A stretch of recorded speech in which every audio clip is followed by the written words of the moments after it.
lot of times when I teach grilling, I feel like people measure their grill by how many steaks they can put on the grill or how many burgers it'll fit on the grill, and I think that's the number one problem with grilling. While you can fit 10 steaks on the grill, you always have to have half the grill open when you grill, because when you turn the meat over, which you're only going to turn it once, you need to move it to a place that's hot, and the only way to do that is keep half of it open.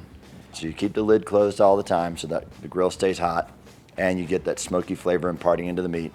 And then you want to flip the steak to the other side of the grill. This also gives you a chance for, if you're cooking a fatty meat like a ribeye or a burger, when it starts to flare up, you've got an opportunity to move to some place that isn't so flared up, because you don't want flames around your meat. It'll taste like gas. So always want to grill with half the grill. I think it's very important. People forget that. It's not how much you can fit on the grill, how much can you fit on half the grill.